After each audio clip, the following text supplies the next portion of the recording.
Good afternoon. Yes, it is afternoon, isn't it? Yes. We're running a couple minutes late today, aren't we? No. No? So our clock says 12. I don't know what's wrong with your computer clock watcher. That's true. Okay, good point. So we got some stuff in the news right now. You know, the fiscal, not the fiscal cliff. It's called the debt ceiling, right? We're starting to get some calls from clients about this debt ceiling thing, and not thing. You know, this comes up periodically, but what's happening is the federal government is going to run out of money to borrow. Like they're maxed out their credit cards by June, and it's like 34.1 trillion or 31.4 trillion. Sorry, I'm getting dyslexia. And what at that point they can't borrow anymore. So the press, in their inimitable way, is hyping it up like, oh my gosh, if this happens, we're going to run out of. If it's the fiscal cliff, we're not going to be able to pay Social Security. Oh, how are no we going Social to pay any Security checks. benefits? Mom, and what about grandma and grandpa not without their money? And we can't pay our debt. They're going to default on the debt. It's the Republicans' fault. It's the Democrats' fault. Oh, it just goes back and forth Shut and back up. and forth, you know, and yes. And it's just, and it's all, we want you to know it's just a game of chicken that Congress plays. And if you don't like what they're doing there, which you shouldn't, get new elected officials because they are terrible. It is. This whole game is so stupid that they play. I love that it's Groundhog Day today because this feels like Groundhog Day with the fiscal cliff. Yeah, it was exactly 10 years ago. That's right. That everyone is blowing up. We were going to go off the cliff and China's going to take over. Remember? Oh gosh, you can't go see Mount Rushmore because they closed. They put pylons in front of it so you couldn't pull over and look at it. Point being, they will vote on the legislation to raise the debt ceiling. All will be well. We do have a debt challenge in this country. No question. You know, people forget that we're not a business or a family. Running a zero debt is not the goal for a country. Right. However, it's big and people are concerned. And if you are concerned, there is a great bipartisan organization called fixthedebt.org. Two senators, and I forgot their names, even though we were just talking about them. Alan Simpson and Senator Bowles. I forget How his is first it that name. you can remember stuff like this? But I can't remember what happened yesterday. I don't know. Anyway, they're great. They've got plans, and you can learn, the real story without like what, Fox is telling you, and then go see how you can help. Yeah, for sure.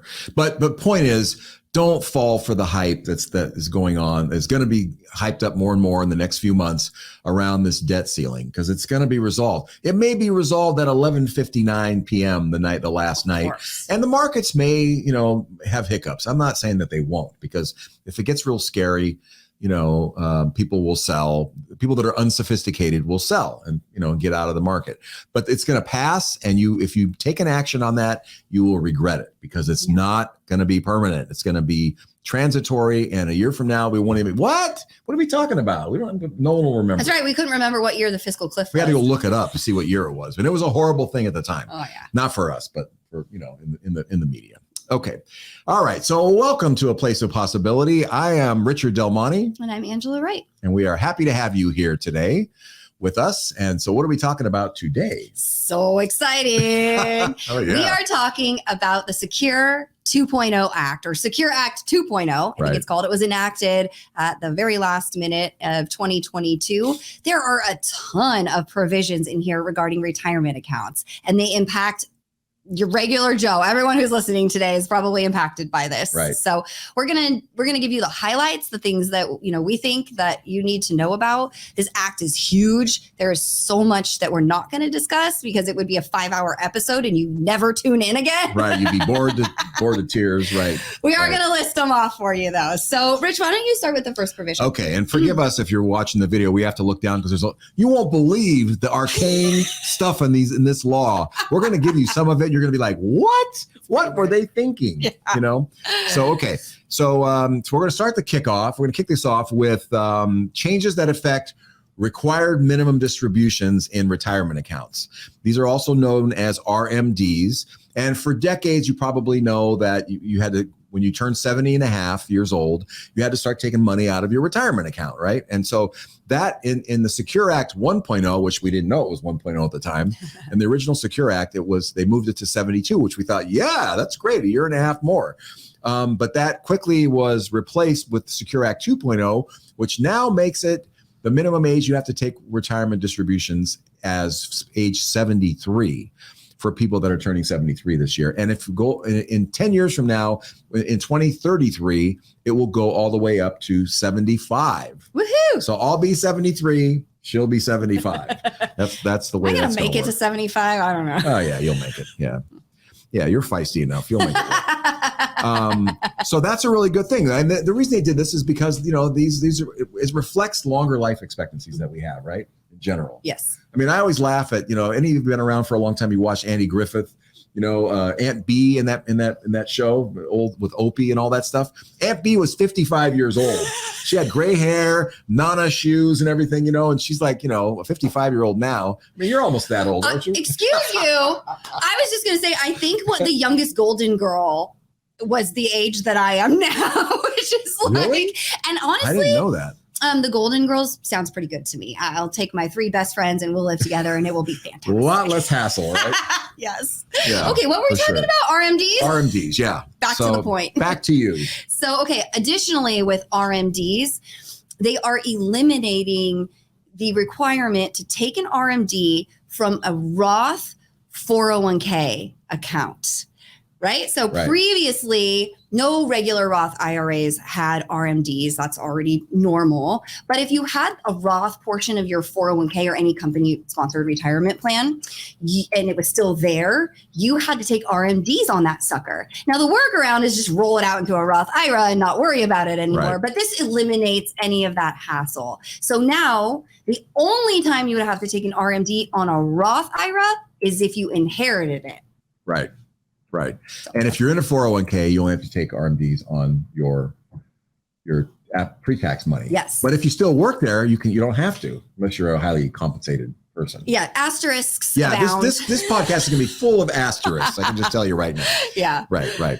Okay. So the next one is the Secure Act authorized Roth contributions inside of, which means, you know, you pay tax on them right now, and you get tax-free income later on simple IRAs and simplified employee pension IRAs, which are called SEPs. So simples and SEPs now can have Roth contributions in them, which is the first time ever they weren't allowed before. Now, if you have a simple or a SEP in your company plan, it's probably because your CPA or your accountant told you to do it. We want you to look into, especially if you're a small business like sole proprietor, you and your wife or you and your husband own the business. You know, it's you ought to really think about converting that into a 401k, because you can put a lot more money in. Solo 401ks are very inexpensive to run. They're free basically, unless you get a big balance. Yeah. Were you sending me a note? No. Okay. This one is interesting to me though, because most people go for the SEP or the simple because they need the tax deduction. They want to get rid of the income. Right. But you know, I suppose it's cool for like a younger person who's running a small business who otherwise maybe couldn't go into a Roth IRA. Yep. You know, that's helpful. So, okay. Okay. Next thing. So let's see. We're going to keep going with Rothification, which I don't know if that's a word, but we're going to make it a word today. Yeah. And so new law that allows employers to deposit matching contributions or profit sharing, you know, non-elective employee contributions going in. They are now allowed to do these Roth style. Previously, it was always pre-tax. But of course, this comes with some asterisks, because if you do this, that income or the amount that your employer puts in as Roth is income to you, which makes sense, right? Yeah. You get no taxes ever again on that money. That's fantastic, but you have to pay the tax today. This is worked into the law, but a lot of employers probably will not build this into their plan. So you need to check with your employer's plan to see if you can do this. One of the things is that one of the reasons I think employers won't do this is that it's non-forfeitable, which means they can't attach a vesting schedule to it. Yeah. Also makes sense because you've paid taxes on that money. You've received it as income. Your employer can't go take it away from you. So from the employer's standpoint, it's like, do I really want to give these people this money? Like, you know, what if they leave? What if they leave quit? after a year? Yeah. I mean, it's just not subject to the vesting schedule. So I don't think we'll see a lot of that, but it's possible. Yeah, for sure. Or for maybe they just allow for people that are vested. You know, you can maybe discriminate. I think you can. Yeah, I think you can. Maybe. If you're vested, because otherwise the risk is too crazy. Yeah. Great. Yeah. Okay. Now it's going to get real convoluted, right? This is ridiculous. This is a ridiculous law. Okay. I'm just going to tell you, this is so ridiculous. I have to look at my notes because it's so ridiculous. Congress, what are you thinking? I don't know. Yeah. They're just like, whose back are they scratching with this one? All right. So if you're an employee who made $145,000 or more last year in your same company that you work for as you work for now, and you're over 50 years old, you get what's called a catch-up contribution. Well, everybody gets catch-up contributions to start with, right? If you're over 50, you can put in an extra $7,500. So you could put in, because you're so young and vital, you could put in $22,500. Me, because I'm decrepit, I can put in $30,000. So, but if you're over 50 and you made more than $145,000 last year at the same employer, you can put in your contribution, this extra $7,500 that you put in as a catch-up contribution, has to be Roth. You can't put in a tax-deductible extra $7,500. Right. And that's because you're a bad person and we don't want to incentivize you to save the tax. But, Congress wants more tax dollars. They don't want to be giving away more goodies to people that don't, according to them, don't need it. Right. But, you had a good point. I mean, most people, they're still going to do it, right? Well, yeah, because think about it. We're talking about a couple $100 in tax savings here, right? So it's not like you're going to say, oh, to heck with it. I'm not going to put that $7,500 extra in there because I'm going to pay taxes on it. If you don't put it in there, you're going to pay taxes on it anyway. Right. And it becomes Roth. So it never gets taxed again. Right. You probably will end up better off. It's still a good deal. It depends. Yeah. Still a good deal. Yeah, absolutely. So, and you're giving yourself tax diversification in retirement also. You still get to do the whole 22.5 tax deductible. It's just the extra 7,500 has to go to Roth. And this is only for people who make more than 145,000 and stayed with the same employer. Right. You move employers, I guess. Why? Yeah. I mean, if you really hate this law, you can quit your job, go to another job, then you'll be exempt for a year. Yeah. All to save a couple $100 in tax. Yeah. Why that? I mean, honestly, if that's your hiccup with this, I recommend you see a therapist. I'm not being cheeky here. It's that. It's like, yeah, if you're that obsessed over a couple $100 of tax money that you wouldn't do this, it's like, we had people kind of screaming about it. Why would they do this to us? It's like, there are bigger fish to fry, frankly. You just heard that. Angela advised you to see a therapist. Okay. All right. I have a few recommendations if you need one. Some? Oh, God. All right. Speaking of catch-up contributions. Ketchup. Not to be confused. Not to be confused with mustard and ketchup. Not your mustard contributions. Okay, right. I like mayo myself. Okay, this one I actually do. I have to read because again, what the. Starting in 2025. So you can just forget about this for the next 2 years, I guess. 401k, 403, 457. Basically, if it's a company sponsored retirement plan and you are between the ages of 60 and 63 starting in 2025, you can do more catch up. Can I do more mustard? No mustard for you. Those, so their maximum catch up contribution increases to the greater of $10,000 or 150% of their regular catch-up contribution, which could be $11,250. Oh, come on now. I dare the IRS to track this. I dare accountants to even track it. I mean, this is ridiculous. We do payroll. How are we supposed? I mean, it's really complicated.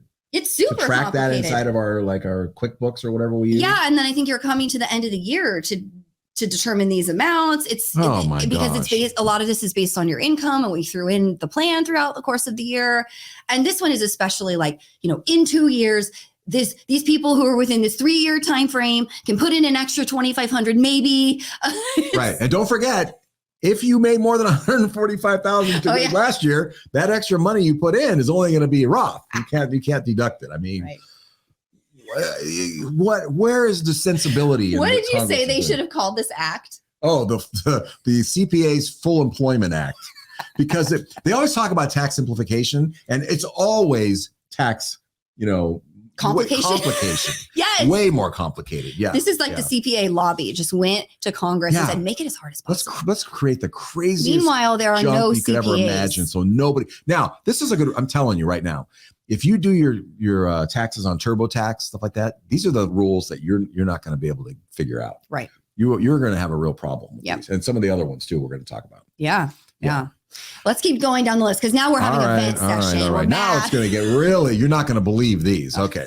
And these are in the act. You can look it up. So there are some interesting new rules regarding penalty-free pre-age 59 and a half retirement account withdrawals. Now, you probably know that in general, you can't get money out of your retirement account, either 401k, whatever, IRA, until you are 59 and a half or older. They want to make sure you're close to retirement age. You can do it, but you pay a penalty. You pay a penalty, and the federal penalty is 10%, and the state, if you're in California, is 2.5%. So it's you're already paying maybe 35%, so now you're paying 47%. Yeah. If you need money that bad, go to the mafia and get it because it's going to be cheaper. Okay. He's got connections. I love it. Yeah, right. I'm Italian, right? Don't you? You probably know people. She knows a guy. I bet she knows a guy. All right. So the first one is, basically, you're gonna decide like we do when we tell you these. Basically, if you have a hangnail, you're going to be able to get money out of your retirement account without a penalty, right? I mean, these are crazy. Yes, it's really, really loosening the ability to pull money out of your retirement accounts. And I got to say, I spent too much time hanging out with conspiracy theorists because one of the thoughts I had was, are they trying to allow people to just drain their retirement accounts so we have to work forever? So they never can retire? Yeah. I mean, we do not do this, please. Yeah. Like, unless you're, already retired or in a real pickle, just ignore everything we're about to say and don't pull money out of your 401k. We both know people that go in and just drain their retirement accounts regularly. I do. I mean, I won't name names, but I could count some people who are going to go attack their 401k plan right now with no other plan of action of how they're going to back fund their retirement. Yeah, right. Well, that's down the road. Tell them who can get their money. All right, here's how as a hangnail. If you're in these groups, you're going to get free money without any penalty. Okay. So private sector firefighters. Who are these people, first of all?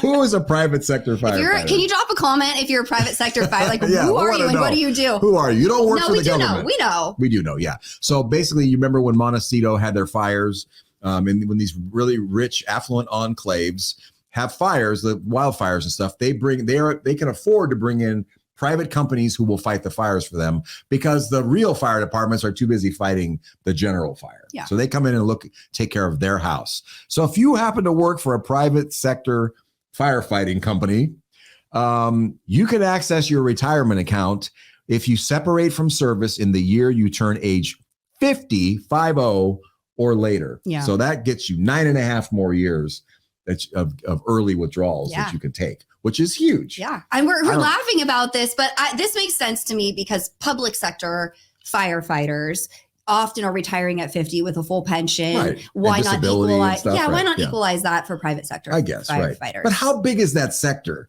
I guess in California, they could be the majority of the workers for all I know. Because, there's fires everywhere, right? It could be. Yeah. All right. And it's the same for state and local corrections officers. If you're 50 or older, you can retire and take money out of your IRA. Actually, you don't even have to retire. You can just be 50 or older, still working in the prison, and you come home and you need some money to go gamble. You can take it out of your retirement account at 50. No problem. Okay. All right. So more loose. Back to you, Dave. More loosening for people who are in the private sector here. So anyone who is under age 50, who's worked for the same employer for 25 years or more, can retire and take penalty-free withdrawals. So potentially someone age 43 or older could qualify for this if they started working when they were 18. So now we went from 59 and a half to 43. Yes. If you meet those provisions, you're separated from service and you've been there with the same employer for 25 years, you could retire and take the money out. Good luck with your health insurance payments. I don't really know what you're going to do, but hopefully you followed the fire movement or something and saved properly to be able to do You'll be somebody that benefits from that. That'll get you. You've been here 15 but I years. will have children 10 more in years. college when I'm 65. I know, So but in no, 10 more I years, will. you'll be really young and you'll still be able to pull your money out for free. But I won't because I want to live you're on smart. it someday. Right, you have a brain. Okay, all right. All right, the next one is anybody who lives in a federal disaster zone, which you want to think basically all of California, almost every county in California this year after the floods we've had last month, can get $22,000 from a retirement account, so your IRA, 401k, whatever, penalty free. You can take it out and you have 3 years to pay it back. So you can either put a little bit in every year or, I'm sorry, I take it back. You have 3 years to pay it back, but the tax on it can be spread out over the next 3 years. So if you take out $22,000, you're only going to pay tax on $7,500 basically this year, $7,500 next year, and $7,500 the year after that. So you can spread it out. It's pretty great. I mean, it's really good for that reason. And you have 3 years to pay it back. And you don't have to pay it back if you don't want to. You can also get a loan. This is where it gets really dicey now. You can get a loan of your retirement account. This is not your IRA, but it's a retirement account at work of up to 100% of your balance. Or $100,000 maximum. This is where the conspiracy theory fires off for me. People, if you I mean, I got a problem this year. I want to buy a car. I'm going to borrow the money out, and I can get $100,000 out, pay cash for the car, and you have a year to start paying the payments. So you can defer payments for a year. Normally you have to start right away. Yeah. So it is a way to access $100,000 is a lot of money for most people in a retirement account, right? Yeah. But again, these are for loans, not withdrawals. You can withdraw $22,000, but the loans are $100,000. It's really meant to help people. If your house flooded and you need an influx of cash, you can take it from your retirement account without a penalty. Right. It's not a piggy bank for all of California. But it's not required. I mean, you could use it for other purposes. Sure, they're not tying it to that. Do your hair with it if you want to. I mean, we had rains last month, and all of a sudden you can get $100,000 out of your retirement account. Wait, I got a hangnail. Let me see. I mean, it's getting crazy. I have a friend that lives in Boston, and I told her it was 36 degrees when I got in my car this morning. And she said, I didn't even know it got that cold in California. Yeah. It's been really windy and cold here. I don't know. It's been unseasonable. Help us. We're having a disaster. I mean, we shouldn't laugh because parts of California are very flooded. I know. It's true. Okay. But if you can't laugh at your life, what can you laugh at, right? This is true. Okay. So, well, speaking of laughing at life, we're going to talk about terminal illness now. Great transition there. So, sorry, that was not in good taste. There is a new exception for folks with a terminal illness. It's been expanded to if you have 7 years to live. So they've expanded the definition of a terminal illness to 7 years. If that's the test, I'm terminal. You better not. Just kidding. Okay. That's so funny. Interestingly, though, if you don't die, you can pay all the money back into your 401k. Why would I want to do within that? 3 years? I got 3 years. Well, you didn't die. So now you got to go and save the money for retirement. Oh, it was a mistake? It's an interesting provision. Yeah. And this is the one scenario in which I say, heck yes, cash out your 401k and go live what's left of your life. Yeah. So, I mean, that's, it's there for the right situation. It's really, I'm sure it'll be a blessing for people in the right situation. We shouldn't make light of it for sure. Okay. Also, victims of domestic abuse can also now, they have their own exception this year, starting next year. You can get up to $10,000 out of your retirement account. And you have up to a year after the episode of abuse happened. To get the money out. And it's, I guess it's place for people to move away, right? Or get their life going. I think the way that this would get used is that a victim of domestic violence suddenly needs an influx of cash, doesn't want to pay a penalty, obviously. But you need money to get away from an abuser. Right. And if you find yourself in this situation, there are so many resources here in the Bay Area. Stand in Concord is a wonderful resource if you're experiencing abuse. And now you can get some cash without a penalty. Still be taxable, but no penalty. Yeah. Changing gears a bit here. Did I interrupt you? No. Sorry. You can take out penalty free from a retirement account up to $2,500 per year to pay for the premiums for your long-term care insurance policies. What about my homeowner's insurance? Can I do it that? No, not forget yet. that. Wait, next Secure 3.0, it'll be there. Yeah. This one is we included this because we do have people who have long-term care policies, and you can pull from the 401k early to make the premium payments. Honestly, if you don't have one, don't bother even thinking about this. They're horrible policies. The ones that are issued today are horrible. So it's probably not going to come up, but it's there if you're paying this and for some reason you don't have the budget and your cash flow to pay it and you're under 59 and a half and you need to pull it from your retirement. You don't get penalized. You should not be doing that. That's not a good reason. Well, yeah, because if we step back from the whole cash flow perspective, if you are having to draw down your retirement and it's not by some fixed intention, you don't have the budget for that insurance policy. You need to get rid of it and rely on Medicare. Right. Medicaid. Yeah. Thank you. Medicaid. Yeah. Okay. So if you don't qualify for any of that litany of excuses, which who wouldn't, especially if you're in California, I already know I'm going to go get $100,000 out of my account. You better not. No, I won't. No. I'll fire you. There's a new one that you're certainly going to qualify for. The act authorizes emergency withdrawals from retirement accounts starting next year. And the reason can be, I'm going to read this. This is the language for you. Any unforeseeable or immediate financial need relating to the necessary personal or family emergency expenses. I got a hangnail. I mean, that's the hangnail exclusion. Can't go to work today. I got a hangnail and I need some nail clippers. So I'm going to go down and get the money out. Now it's capped. It's only $1,000 that you can get. But it's basically $1,000 for any reason. They're not even going to ask for proof. It's just like, I claim it. Who's going to follow up? And so you have 3 years to pay it back if you want, and you can only do it. You can't take another $1,000 out until you pay the $1,000 back. And if you don't pay it back ever, then you have to wait 3 years before you can start and take the next $1,000. Yeah. So, it's money. Yeah. It's there. I guess it's good. Well, I'd rather you do this next provision if you're going to do anything. So the next provision in the act authorizes employers to use payroll deductions to fund emergency savings accounts for employees that are linked, to the retirement account. Yeah, right. This has always been a thing. You could always tell your employer, send some money to my savings and some money to my checking. Heck, we've been doing that forever. Right. But this establishes, the law. They can put up to $2,500 into this emergency savings account total, not per year. Yep. And you cannot be a highly compensated employee to take advantage of this, right? Which kind of makes sense, Yeah.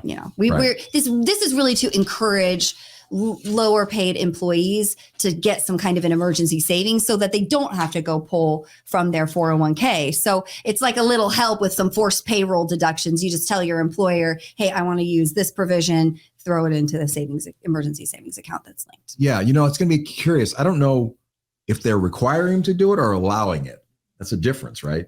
Yes. If the guy at the gas station, that the convenience mart, if he has to have that for his employees, if he's required to do it, that could be something for people like you. You're doing it for your employees, but you're doing it out of the goodness of your heart. You don't have to. Yeah. Well, it costs me nothing. I don't care. I don't have to do anything. Right. They go into the payroll system and they say, please send $100 a month to my savings account and the rest to my checking. We don't care. We don't care. Yeah.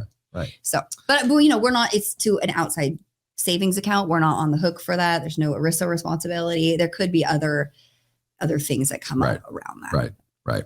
Okay. So if you have been following Secure 2.0 at all in the press, the one thing that you have probably heard of most likely to have heard about is this provision where you can now roll over your 529 college savings plan account into a Roth IRA.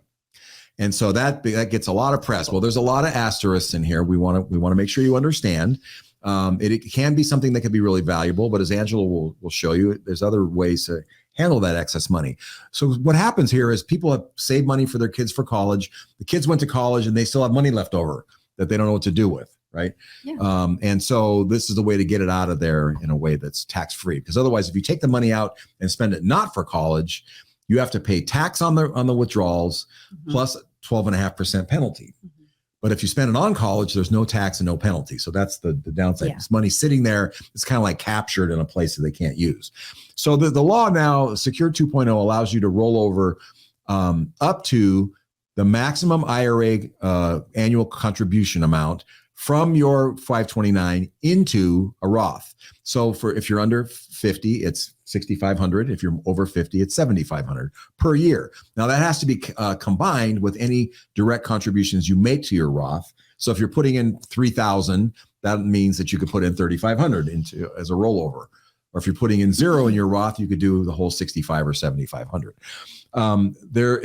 That's the cap per year, and the lifetime cap is $35,000. That's how much you can put in a maximum.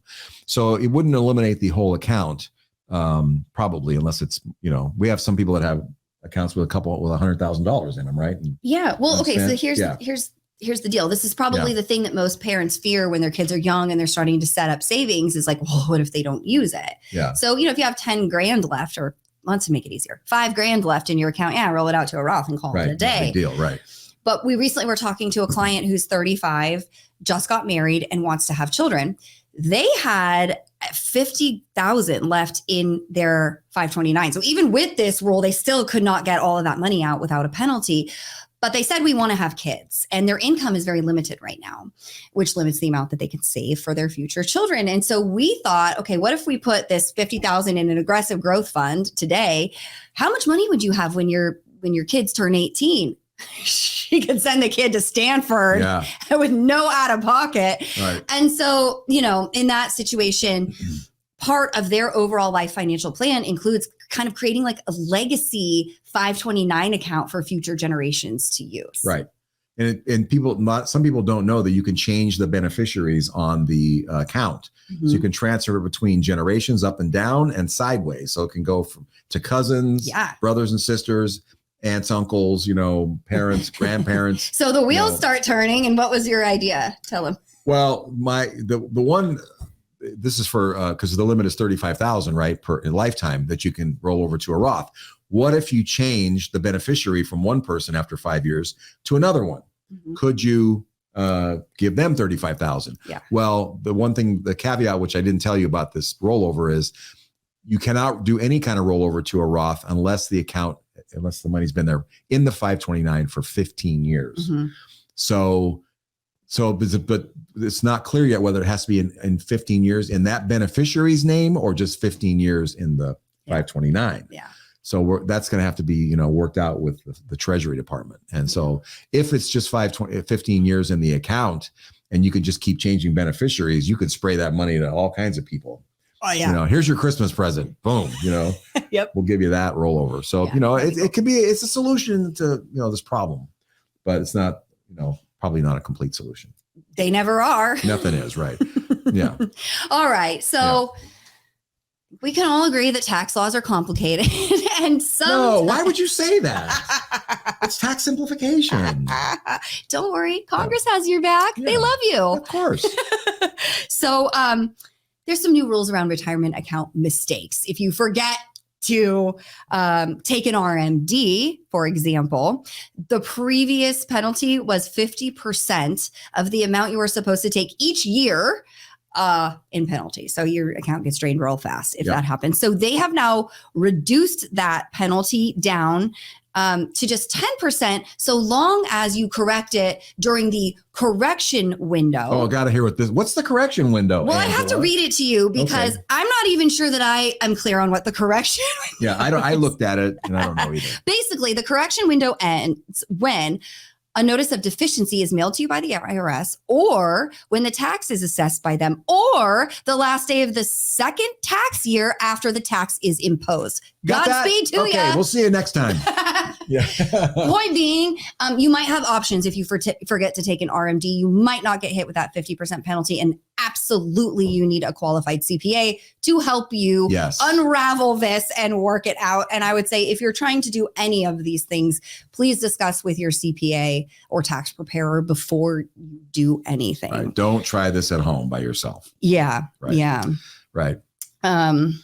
And the best part is about the So the statute of limitations on RMD is also been reduced to just 3 years. So if you forgot one 4 years ago, you're good to go. Yeah, you're off the hook. Yeah. So that's good. I'm going to be honest.